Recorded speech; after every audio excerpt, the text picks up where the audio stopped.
Welcome back, everybody, to Country's Productions. Today, we're going to be counting down our entire 2020 movie list, podcast-style format, I guess, going comprehensively from lowest to highest, absolutely everything that we saw.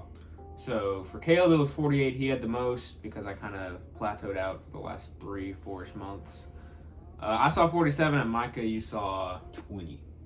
Yes. So, yeah, we basically separated into 6 tiers for me. 7 for Caleb because he just wanted to kind of make things even worse. And then I guess Micah did 6, I don't know. But yeah, these tiers are best of the best. Loved it. Really solid. Pretty good. Meh. And bad.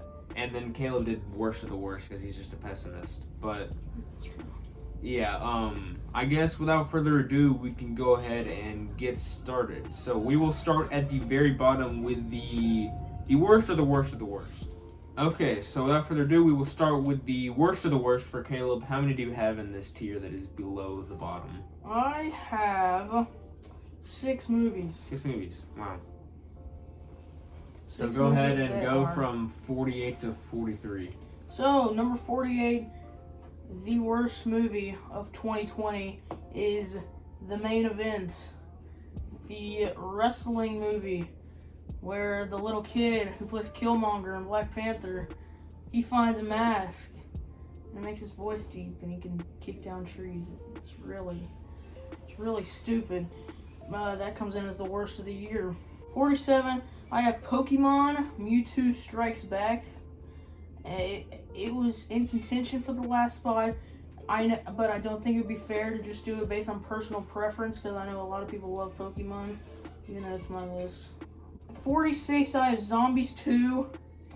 The only Disney Channel movie I watched this year. It was obviously very bad.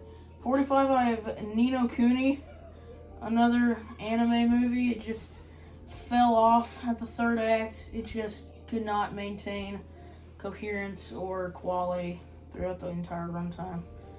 Yeah. 44, Trolls World Tour.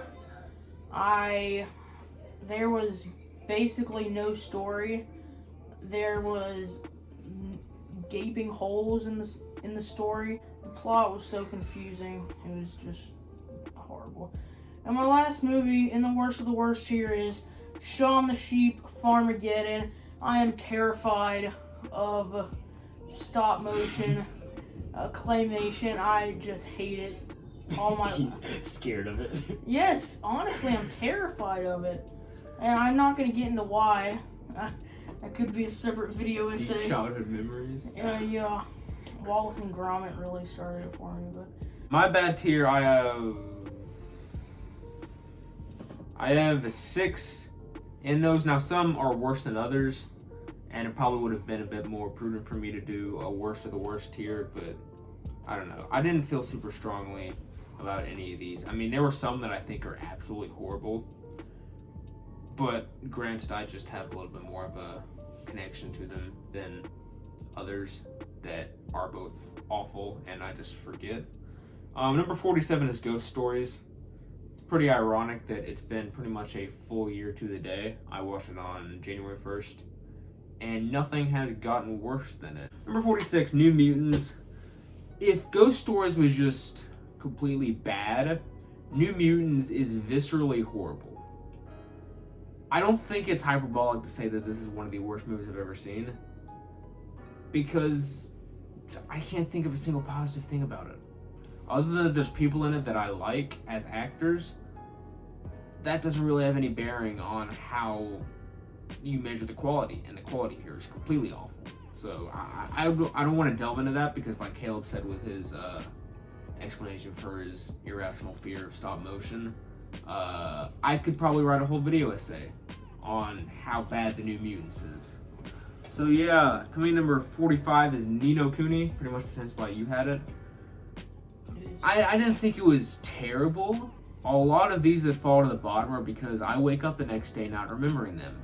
The ones I remember out of this is that I think it got lost in translation almost, and that the dialogue just came off like a 5-year-old wrote it, which probably has something to do with the fact that it's not an English movie. I will destroy you. Yeah, something like that. But yeah, 44 is Doolittle. I remember two things. I remember two relatively funny adult jokes in there. It was, what does Johnny have, a bigger stinger than me? That was pretty funny. Or the part where he's like, my dad went out to get a pack of seals one night and never came back. That's funny. The rest of it, I mean, it's Robert Downey Jr., so it's obviously not ghost stories. Robert Downey Jr. with an accent. With an accent, and doing his best John Travolta impression. And just going completely crazy. 43 is Kimmy Schmidt. That movie. I didn't think it's not horrible, and that's why this whole tier is kind of a crapshoot as far as differentiating between them. If you've watched the TV show, it'll be better. Well, I don't have any interest in watching the TV show. Yeah, neither do I. I watched season 1 and stuff. It didn't bother me. It was just really annoying. I guess it's kind of my fault that I didn't pay attention for some of it and then clicked an option and I had to go back 5 minutes. And I'm sure some people will watch that and be like, oh, that's the adventure of it. I didn't even like it in the first place. There were moments that were somewhat clever, but they were in the vein of like a 10-year-old making meta jokes, like winking at the camera being like, alcohol or drugs. And then having to go back and watch that 10 minutes of it again really aggravates me. And I didn't like any of the characters. So, yeah. And then finally in bad tier is Scoob. I'm not sure what they were trying to go for there. I barely remember it of it. It's kind of like a dream almost that I watched this. Oh yeah, Scoob, pretty bad. Not visually horrible, but then again, nothing this year besides New Mutants was so bad that I would condemn it to the bottom. I very rarely have that distinctive reaction, so it's bad. I'll say that, but oh well. So then, Micah, you can say your bad tier. Okay, yeah. So since I only have 20 movies, I just have 2 in this bad tier. Mm-hmm. And so coming in last place for my 2020 movies, I have To All the Boys I Loved Before, P.S. I Still Love You. So it was the second of an already bad rom-com. So it was, of course, worse. The first one might have come in that meh or good category, but the second one is just very, very bad. I will say it's everything you would expect it to be. But yeah, I didn't expect it to be less. good, and it was bad, and I expected it to be bad, and so it hit my expectations. And my second one in place 19 is also a rom-com that I equally just don't care about at all. The half of it, it's just this story again that I just don't care about at all. That has a really bad twist to it that I just don't care for. I had no interest in watching that. Okay, so Caleb, you can go with your bad tier. Alright, my bad tier. I have, I think, 7 movies. Yeah, 7 movies. 42, I have Artemis Fowl. I have no idea what they were doing with this. Dame Judi Dench, her career in the last year has completely drove into the ground with Cats and this. So 41, I have Monster Hunter, a awful movie that I recently watched. What? Yeah, it freaking sucked. And it just 40, I have Griddle and Hansel. This used to be higher on my list, but it's just slowly declined with how many good movies I've been watching recently. 39, I have Scoob. It was the most disappointing of the year. It was the most disappointing movie of the year. It was? By far. Did you have high expectations? I had high expectations. I think it looked good, but then it just fell off. Simon Cowell shows up, and that's whenever it just... I mean, that's like the first 5 Simon minutes. Cowell always shows up. And I mean, that's like the first 10 minutes, so if that's where it fell off, then that's a good indication. There you go. 38, I have The Turning. I am not a hater of this movie. I will acknowledge it's a bad movie. But, I mean, I like Finn Wolfhard. He's a good actor. 37, I have The Christmas Chronicles 2. On first watch, I mean, Julian Dennison is one of my favorite actors, but I just don't like the idea of him as like an 18-year-old. It just bothers me. Like, I'm used to seeing him as like Deadpool 2 and Hunt for the Wilder People. Have you seen Deadpool? Yes, I've seen him in Deadpool 2. But still, to top off the bad tier is the New Mutants.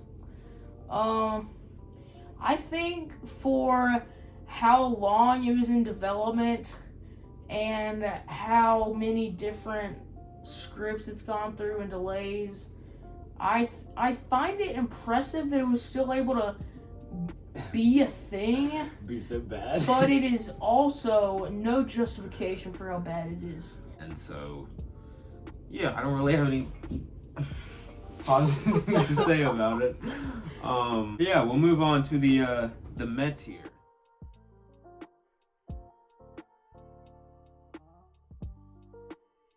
Okay, for the med tier, I'll go first. I have 11. Coming number 41 is Tiger Tail. It took me 2 watches to get through this. I almost fell again. Oh, I forgot about that movie. So did I. It's forgettable. Coming number 40 is Underwater. One of the few I saw in theaters this year. And, it's meh. It's meh. I mean, the concept is cool and some of the monster work is pretty interesting. But it's honestly not something I can pick apart. It's one of those that you go in thinking, oh, this is probably going to be a 2.5, and you walk out of the theater being like, oh, that's a 2.5, and there you go, call it a day. 39, I have You Should Have Left. Kevin Bacon and Amanda Seyfried. This movie has no reason to be bad, other than the fact that the story is convoluted. Not even convoluted, just... I hate to say it doesn't make sense because I myself am the catalyst for stories that do not make sense, but it's not even in the funny sense or the comical sense. It's in the sense of like trying to make these massive revelations that don't have any explanation behind them or any conceptual value behind them. So yeah, this is a completely pointless movie. Farmageddon. I hesitate to say I enjoyed it because it's one of those that even if it's an hour and 22 minutes long, I have to keep on checking, oh, is this almost over? 37 is Troop Zero. If I can find my review for it, I think I could probably... Troop Zero is awesome. Simply. Okay, so my thing on my 2020, like... Not preliminary. My 2020 just list of everything in order that I watched it. Literally, the review says, oh, that was cute. Every grandma I have ever watching this.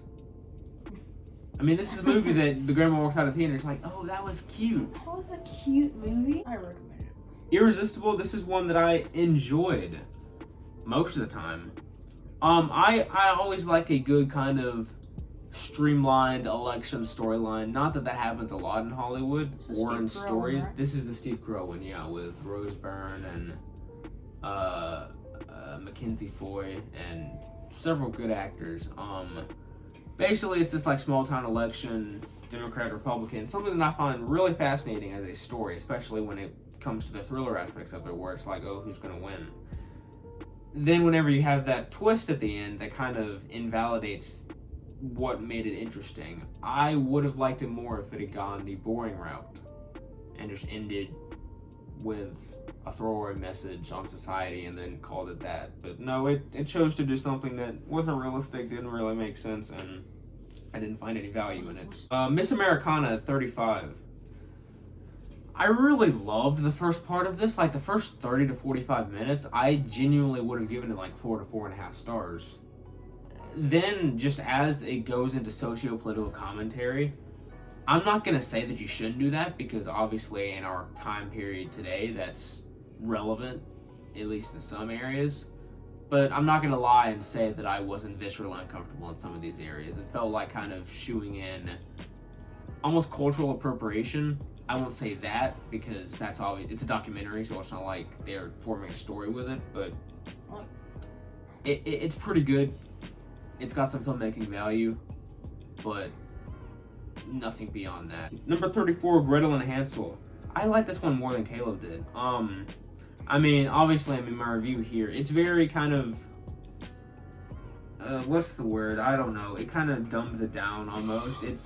The technical aspects that, oh gosh, what's his name? I don't even remember his Osgood Perkins. the stuff that he plays with here, it's like A24 cinematography and stuff like that, which I really like. If you want to make me like a movie, give me a 4:3 aspect ratio, and I am good to go.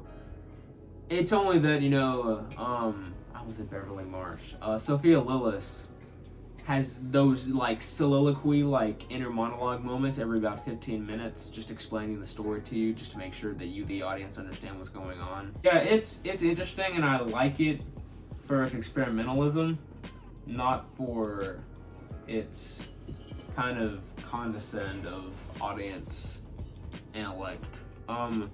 33. To all the girls I loved before, P.S. I still love all the girls, all the boys. Whoa, different movie. 2021 appropriate. No, I mean, I liked it. I enjoyed it in the context of it's a rom-com that you can only go so far. 32 is Eurovision, that Will Ferrell and Rachel McAdams movie that is more distinct than most things I watched. And it was interesting, and some of the parts were fun. I remember that it was like 2.5 hours long, though. Yeah. And it was a good story. It was a decent story, yeah. And, you know, I like Rachel McAdams and Will Ferrell, so. Escape from Pretoria is my last movie in the med tier.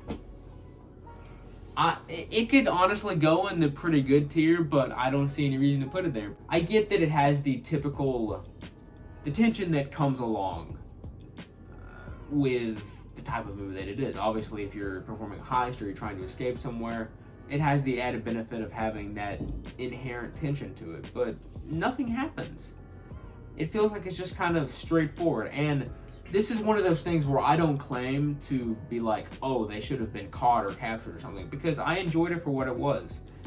Don't take me putting it in med tier, at the top of the med tier, as me not enjoying it. I enjoyed it. It's not like I'm going to put it any higher than 31, though. So, I guess, Caleb, you can go into your meh. I don't know how many you have. Alright. I have 8. Alright. Starting at number 35 on my list, I have Jane Goodall, The Hope. This random Jane Goodall documentary that got posted to Disney Plus. It wasn't very good. It was nothing special. It took me like 3 weeks to get through it. Next, I have Miss Americana. I originally rated this pretty good, but then it just dawned on me that it wasn't pretty good. Moving on. Great 33, Doolittle. I enjoyed Doolittle. I think it had... I think it was good. I mean, it was okay. 32, I have Dude Perfect Backstage Pass. Their little documentary was so bland. There just wasn't a lot to it. And, I mean, I'm not expecting a children's YouTuber group, I guess, their documentary to be super deep and emotional, but it was just so bland. 31, I have Stargirl. I know Luke loves this movie. He's a huge fan of it. Wouldn't be surprised if it's number 1. It's got that girl who won America's Got Talent a few years ago, Grace Vanderwaal. But I actually like the other actor in it a lot more. I don't know. Well put. 30, I have Bad Education. Hugh Jackman. I literally just cannot. Allison Janney. I don't want to get into the whole visual storytelling rant that I went on. It doesn't make sense. Yeah. I won't go on that rant because it doesn't make sense. No, I'm not gonna go on that rant because it would take too long. Because there's nobody a lot of would points. agree with you. Everybody would agree with me, except for the people who wouldn't. 29, I have The Call of the Wild, Harrison Ford's latest movie. One of the worst of his that I've seen. 28, rounding out the May category, is My Spy. I honestly really didn't like this movie. I don't know why it's in the meh category. But that is gonna round out my meh/mediocre category, and now we can start getting to some good movies.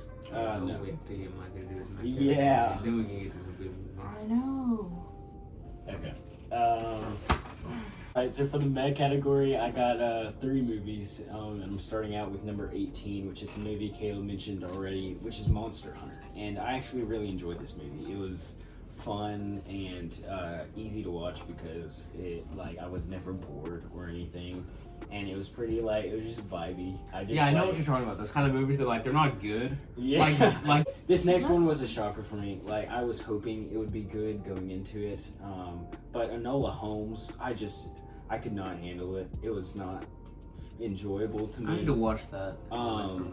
I didn't really like the story, but I kind of liked the small action scenes that came throughout the movie on this adventure, and I don't know, it was just it's just that type of movie. And then my next movie at number 16, ending this meh category, was The Willoughbys. And again, I expected this movie to be better, but it just wasn't, and I didn't really enjoy the childish humor. I understand it's a children's movie. I understand it was a kids movie, but it wasn't. Kids movies don't have to be childish. Exactly. That's Fantastic Mr. Fox. This movie was just. You I don't can't know. expect it to be Pixar. Yeah, it just kind of failed at what it was trying to get at with this emotional storyline that ended up not it was cut out by the childish humor. So that's it for your meh Your category. brain Yep. isn't All right, big moving enough on to the comprehend. pretty good.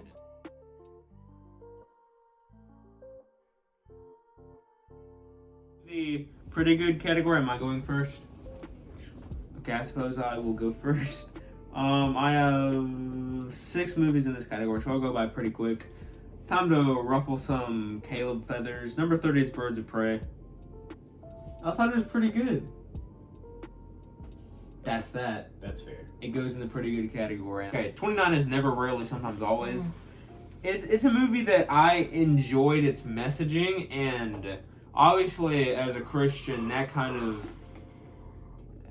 the kind of thing it was trying to send. It wasn't really trying to send a message. That's what I really liked, is that's kind of peaceful provocation. It's not that annoying kind of documentary style screaming in your face about this or that politically. There was one sequence in the middle that, regardless of where you are, it tears your heart out. There's one phenomenal sequence that is up there with the best scenes of the year as far as emotion goes. 28 is the Phineas and Ferb movie. I know I just talked about it's about massive emotional complex and then Phineas and Ferb. But Phineas and Ferb slaps. Yeah, it's solid. I love Phineas and Ferb. 27 is Guns Akimbo. Now this is where my rating system kind of implodes on itself, or the tier system that we're using, because I low-key kind of love Guns Akimbo. It's one that I got through the whole time, never being bored, always satisfied with it.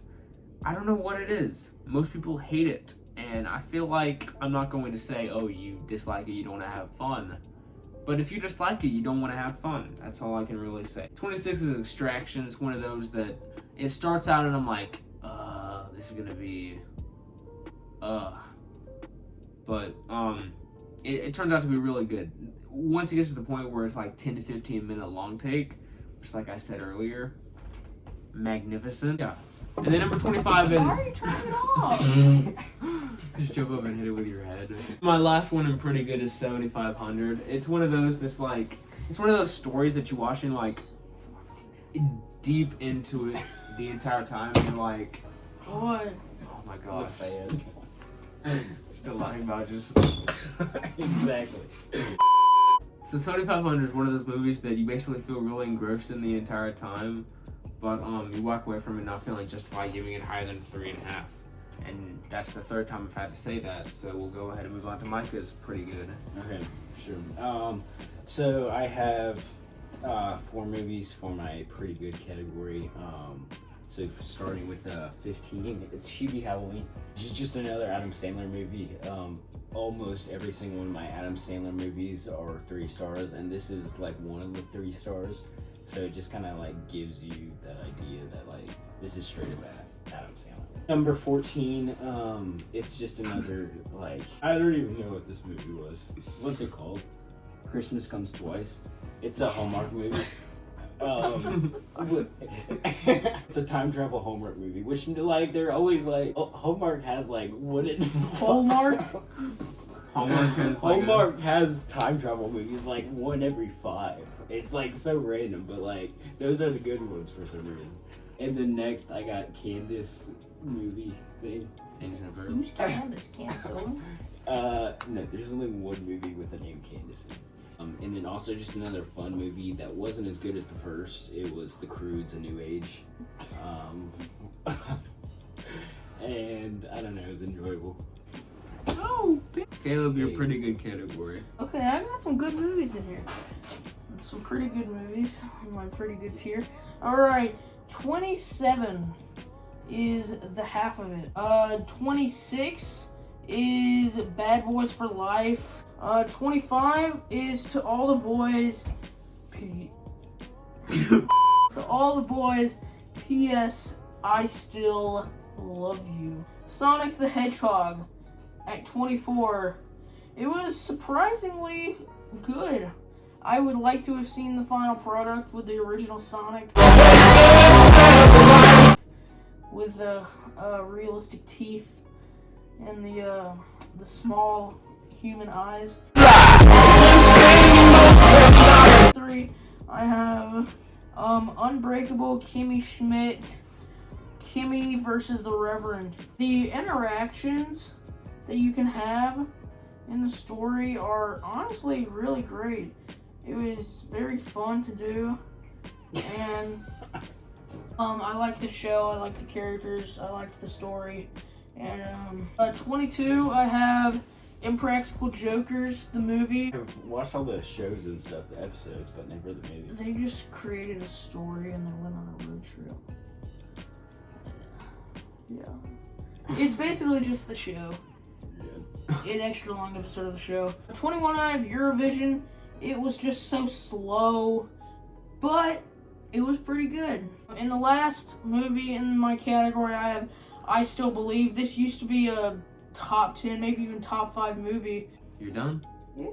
Okay. Did all of us do our pretty good categories? Yes. Okay, so now we will move on to the really solid category.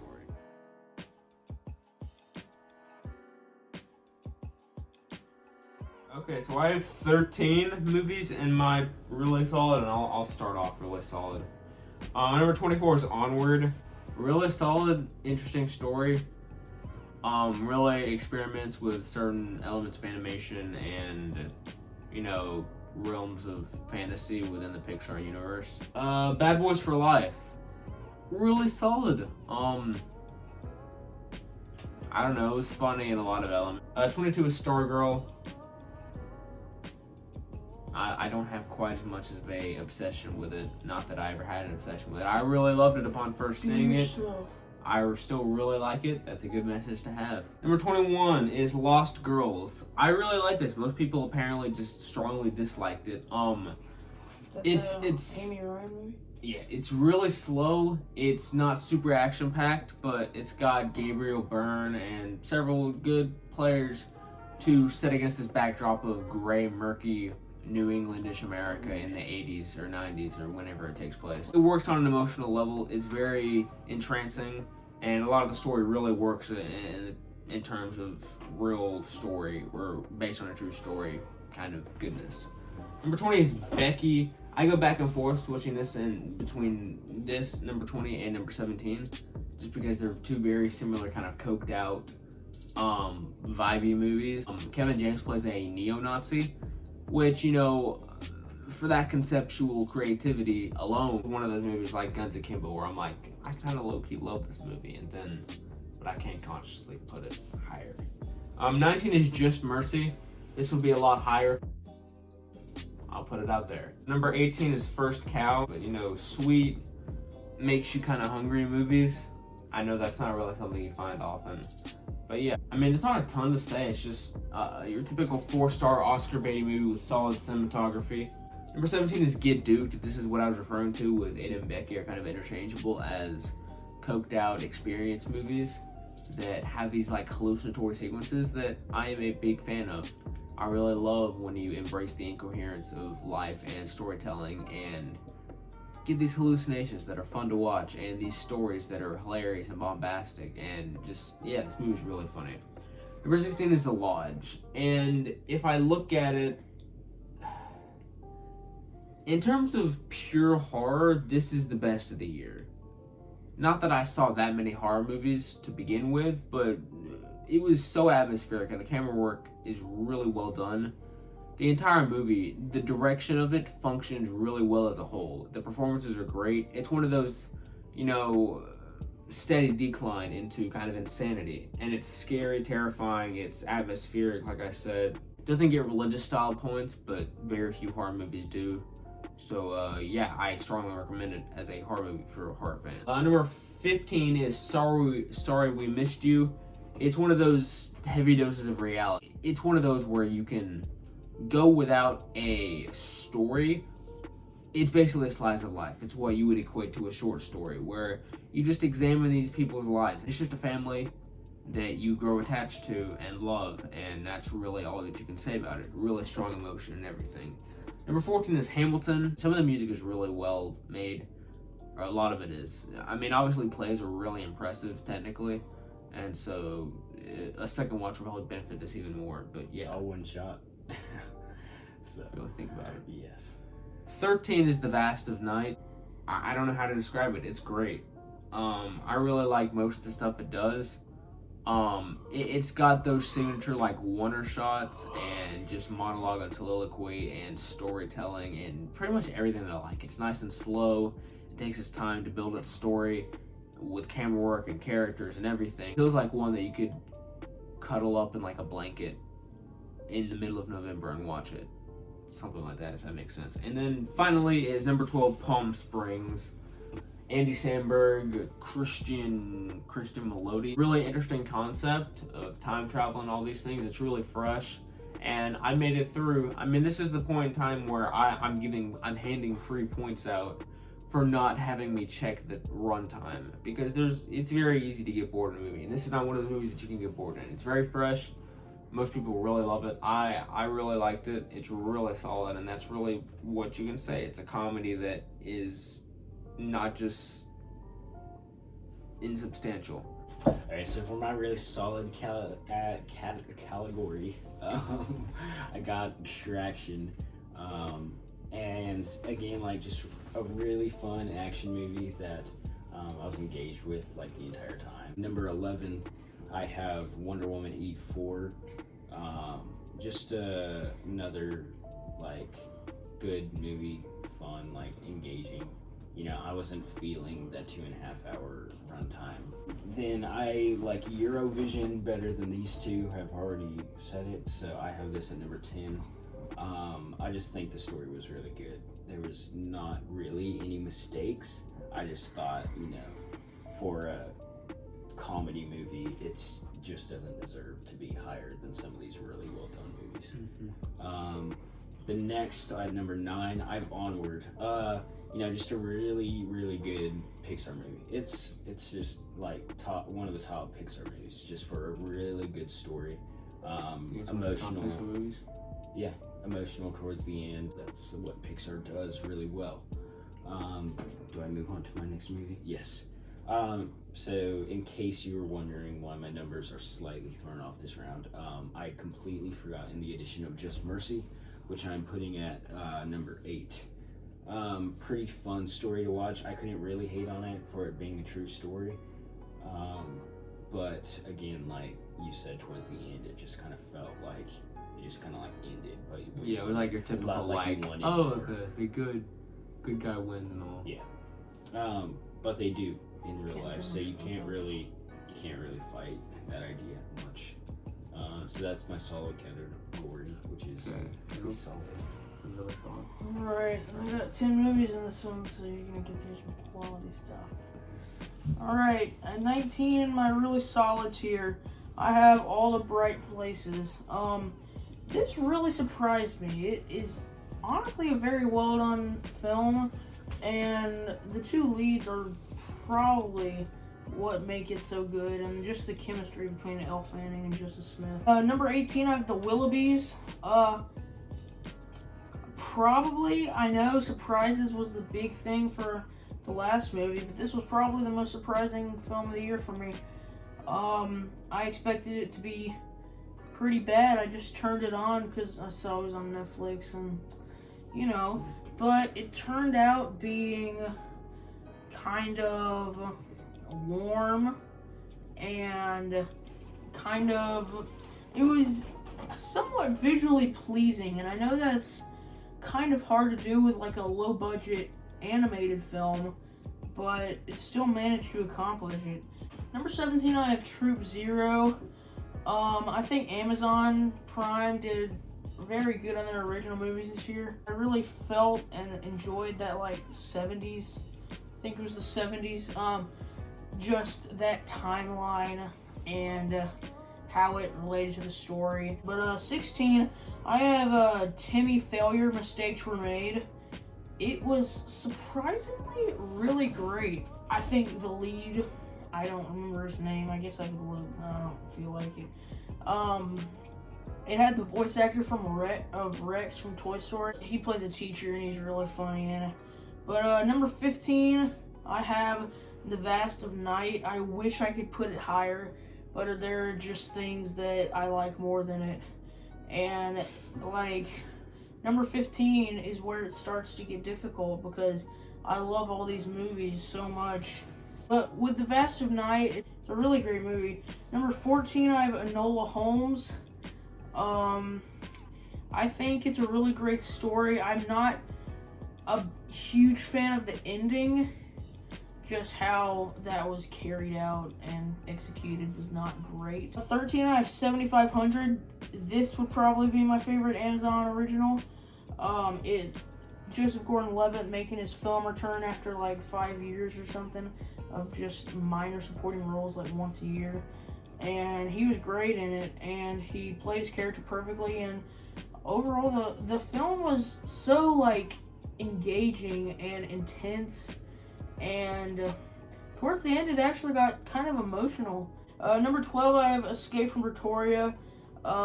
This was really surprising. I love this movie so much.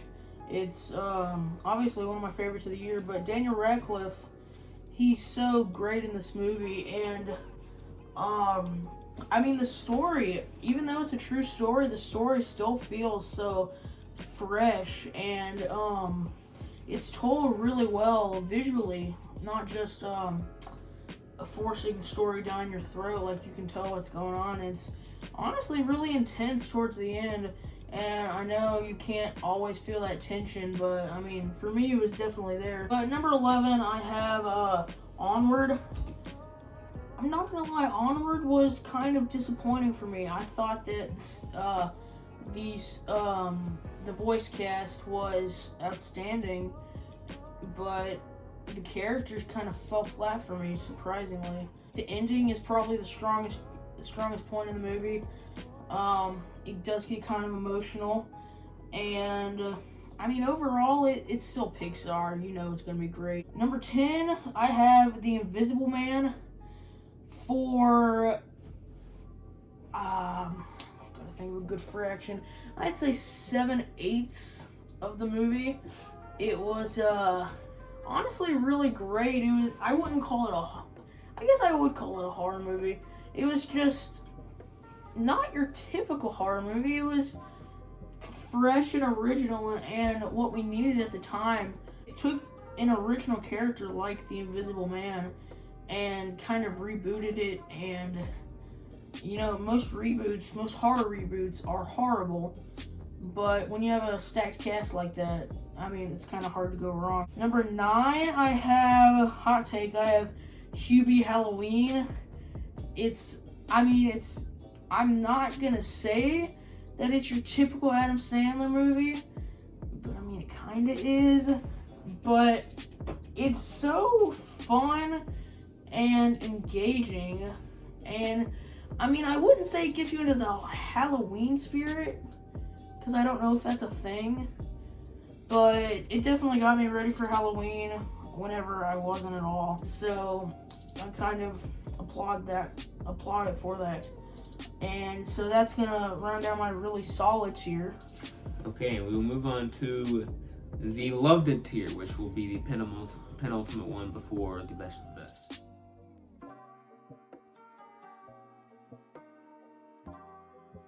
So I'm gonna go first for the really loved it tier.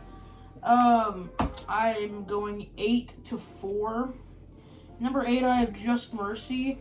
I personally don't think there is enough emotion, especially for the film taking place on death row.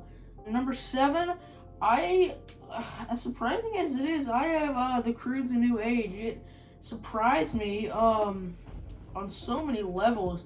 It honestly is a very well-made film, and the story is kind of what carries it, and the family aspect is it's kind of different from what we usually see from DreamWorks. Number 6, I have Safety, the new Disney Plus movie.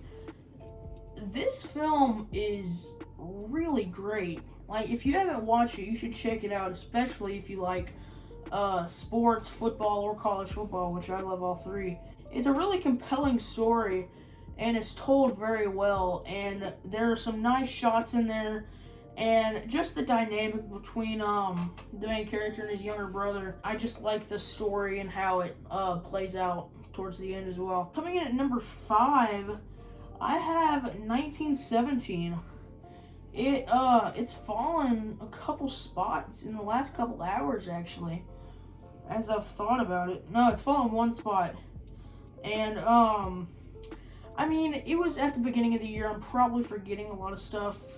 Obviously, the cinematography is, I mean, I'd say no doubt the best of the year. I think Parasite deserves the Best Picture Oscar over 1917, but, I mean, for how much it accomplished in terms of the cinematography and the, just the aesthetic of the war, I think the production design was also impeccable. And so moving on to number 4, I have Wonder Woman 1984. The story was just, it was really great. The visuals were great. It captured the aesthetic of the time. Pedro Pascal's character works really well. The only big flaw I have with it is the cheetah character. It was just not handled very well. And I think the film makes up for that overall, and she's still a cool character when it comes to, like, the White House battle. I think it's pretty cool. But, there's a lot of compelling and emotional moments throughout the entire film, just scattered throughout, and it really makes up for that loss of the main villain. I really enjoyed it. Okay, so I've got 7, going from 11 to 5. Number 11 is Da 5 Bloods. Spike Lee's newest. At that point in the year, it felt like, aside from perhaps 1917, and obviously this was whenever we hadn't been to theaters in 45 months, and obviously that expanded like 7 or 8 months, but at that point, it felt like a fresh breath of air for watching a movie.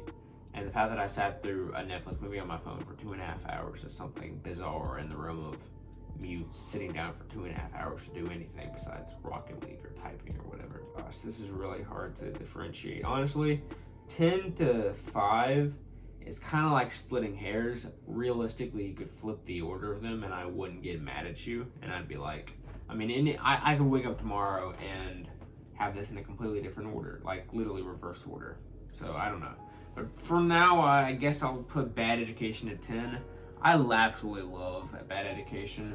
I think the story is so compelling. The performances are really interesting.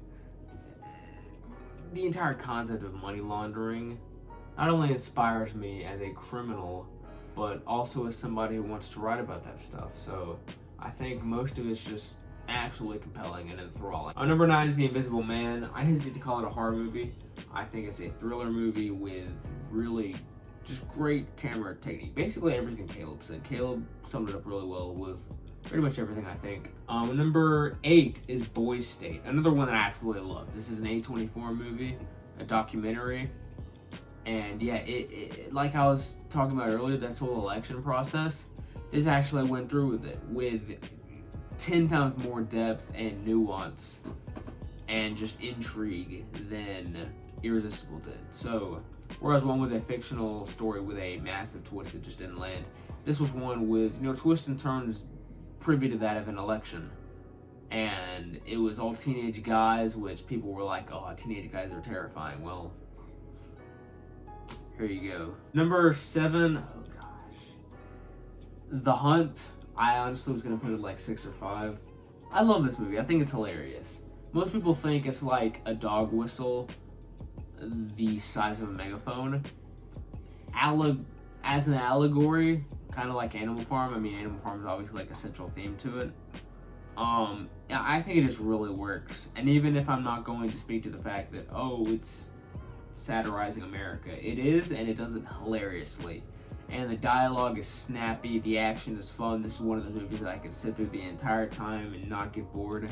Number 6 is The Way Back, Ben Affleck, great basketball movie, probably one of the best basketball movies of all time. Because the more you think about it, it's a 4-star for me, so it's not like 4.5 or 5. But aside from Uncut Gems, which is technically speaking a sports movie inherently, when you think of sports and basketball movies, The Way Back is easily in the upper echelon of ones created all time. That it's kind of like a mix of Manchester by the Sea mixed with your typical basketball movie. So yeah, it's got that nice emotional douse to it, as well as Ben Affleck, which adds a lot. So and then the last one, number 5, is I Still Believe. Obviously, this was this one is not something that I just absolutely love because of its filmmaking and cinematic quality. This was a time in our lives where you have to trust God in everything, and especially when watching this movie, it felt like it was one of those few Christian movies that, instead of just being affirmative and preaching to the choir, I won't deny that it's kind of abrupt in some of its, as far as ubiquitously goes to a widespread audience. I won't deny that it's sometimes abrupt and it falls into those pitfalls, but it's one of the few that asks questions and has the guts to kind of speak to a larger demographic, and one of the few that asks the questions that we ask. Because most Christian movies will give a story where it's guaranteed at the beginning that something's going to happen in the end that's good, and it's all going to turn out fine, and most of that's fictional or non-fictional. And those stories are great, but here is where it really resonated with me. Yeah, we can go to Micah for his loved it. So I'm going to start with just saying my 7 and 6 at the same time. So at number 7 I have Clouds, and at number 6 I have I Still Believe. The reason I say these two at the same time is because it's the same exact Christian artist cancer movie type thing, and they're both real stories, of course, so I can't say like I wish like they had done this scene differently like that much, but just the emotion was played off better, and I Still Believe.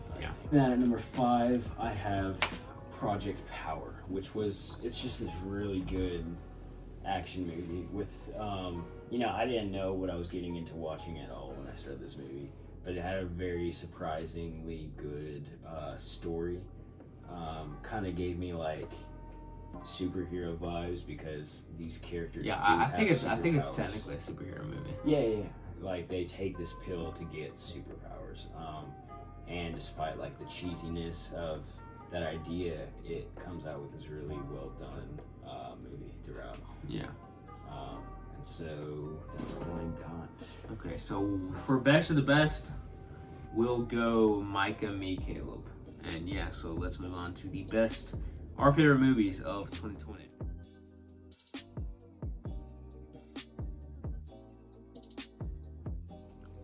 Okay, so once again, we are starting out with Micah, so it's just back to back. Count us down from your 4 to 1. Yeah. Okay. So starting out with number 4, I have Devil of the Time. Very good cast, very good acting jobs for like every single character in this movie. Fun to watch, engaging. I still need to watch that. Yeah, really good story. And the reason it's not higher than some of these other movies is because of, like, despite like their placement in the story and the importance of it, and just some unnecessary qualities to the movie that I don't think needed to be in it. At number 3, I have Tenet. Again, just a really solid action movie that I enjoyed watching. Good Christopher Nolan thinker. So at number 2, I'm thinking of ending things. You know, despite the thinkiness, that's a new word, guys, of Tenet, I think I'm thinking of ending things was probably more confusing. Yeah, have you watched the video? Yeah, I watched that video that explains it, but I think I caught on to like most of the ideas given by it, so like it was still like really well done. Yeah, and especially once you watch that video. After it's explained, you just see how well done it was portrayed and stuff. And then at number 1, I have Soul. So it's just such a good Pixar movie, such a good story. There's like no part of this movie that really fails, except like nothing fails. It's just a kid's movie, so I didn't feel right giving it 5 stars for some reason, just because of some of the childish aspects of it. Yeah, but then like a really deep story again for like a kid's movie. Okay, so we'll go my 4 to 1. Number 4, we just talked about it. I'm thinking of ending things. It's one of those that I was feeling really high, at least on Charlie Kaufman's technical ability to tell a story so complicatedly yet so entrancing. I was never bored. There were times whenever I felt like checking the runtime, but that's only because at that point I didn't really know what was going on. You're not supposed to know what's going on. You don't know what's going on. It's just a bunch of images thrown together. It feels like you're watching that SpongeBob episode where Squidward goes into the safe and you just keep on going deeper and deeper into hallucination land. That episode terrifies me. Those type of stories terrify me. This movie did have like this beautiful movie aspect to it. Like there were some scary like scenes. as you get more and more like deeper into this whole thing, like at the beginning whenever it's like all in the snow, that's, you know, pretty fun, pretty recreational. But as you get more and more, as you get deeper, it's just really resonant and really downright frightening. So yeah, moving on to number 3, I have Soul. Basically everything Micah said again. It's a Pixar movie with probably Pixar's deepest story to date. And I know I was laughing at Caleb earlier for saying it'll go over your head. I pretty much agree with that kind of sentiment, that it's the fact that it's all adults in the story pretty much, except for that one trombone player. It's all like adults. It feels like a normal movie, just animated, and something that kids could watch. That is really evident here. The themes hit hard. The story is so deep and mature that it's just easy to latch onto, and it's enthralling. It's awesome, and it feels like a fresh breath of air, especially whenever you've gotten good movies but mediocre sequels like Toy Story 4 and Incredibles 2 that are like, yeah, they're really solid movies, but as Pixar movies and sequels to legendary Pixar films, I don't know. Number 2 and number 1 are very, very hard to differentiate. They're extremely different. They're both loud, sound mixing, heavy pieces that you have to think about a lot.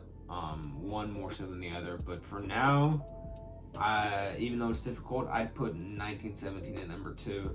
It stayed there all year, and it was kind of a trendy thing to be like, oh yeah, I'm going to drop this in favor of I Still Believe or something like that, or The Hunt. But the more you think about it, it would be kind of buzzkill to not put this so high, because it is a truly amazing movie. And the emotion really hits too. It's one of those where you watch it and you almost feel cheap for how perfect it feels. Like, it's kind of like, I equate it to kind of Good Will Hunting, where it's so good that you don't feel right giving it 5 stars because it doesn't feel like it has the connotation of like nuance. It just feels like it's hitting on all the right bases. It's hitting on all cylinders, and that's fantastic, and it's amazing. Number 1, is, I mean, obviously you've deduced, is Tenet. Upon first watch, I think anybody can relate to this, is that it's hard to kind of distinguish what you're feeling about it. It's like Christopher Nolan is operating on a whole different plane from us. While we're playing checkers, he's playing intergalactic chess with the intellectual gods of the universe that don't exist, but proverbially, I guess. And the action in this film, the way he kind of ups the ante with all that, I don't think it's his best film. I'd still put Dark Knight, Inception, definitely those two. Possibly Interstellar, I need to go back and rewatch it. But it's one of those thinkers that I still think of things in that movie and I'm like, oh, that's how that worked, or that's how that didn't work, or how the heck did that work? All these things, especially after getting explained and then going back and rewatching it with all these theories and explanations in your head, it is amazing to watch. Christopher Nolan gave us the return to theaters we deserved and the one that we wanted. And no matter domestically or HBO Max or whatever they do to kind of stymie that, it is still a welcome back to going to theaters. I mean, that thrumming soundtrack from Christopher Nolan beating into your chest, and it's just in its entire experience. The movie is an experience to have, and that is why it's the number one. So Caleb, you can go ahead and move on to your top whatever. Yeah, I just want to point out this 2020 has been the first year since 2013 that I have not had a 5 stars. What? No 5 stars. Or no 100. Yeah, I haven't had a 5-star, and also I haven't had a 100% this year. Number 3, it stayed at number 1 all year ever since I saw it. I have Birds of Prey at number 3.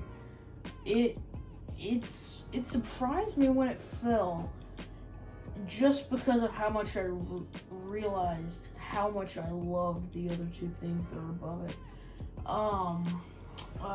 But Birds of Prey, I just think is so original, and I think DC has started to get this flair that they haven't had. Number 2, I have Soul. Soul is Pixar's most mature film.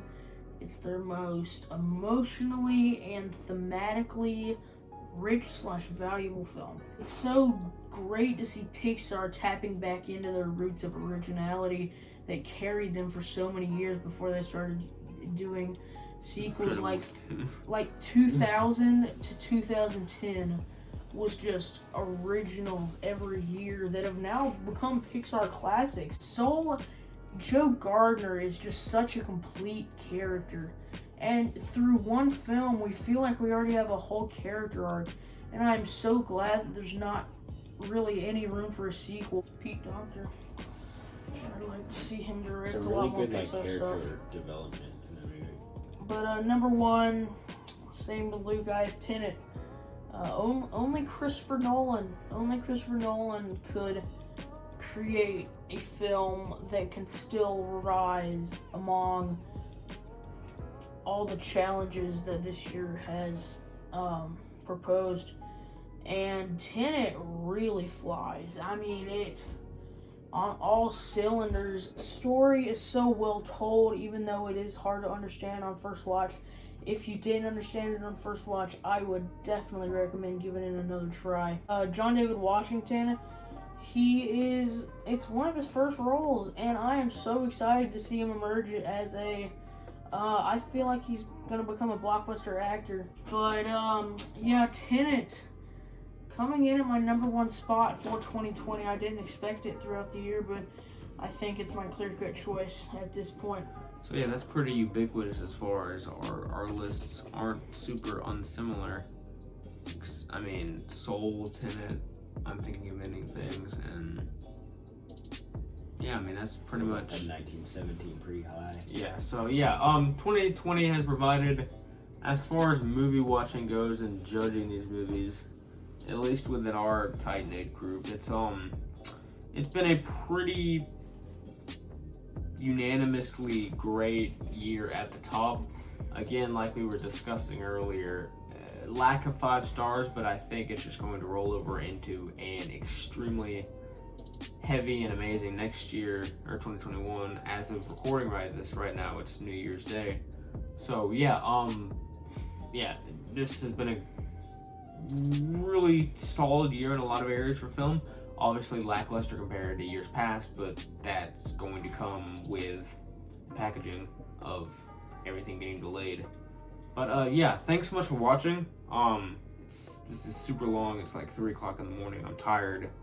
But yeah, if you enjoyed, leave a like, subscribe, put your list in the comments. Yeah, thanks for watching. Have a great day, and I'll see you next time. God bless.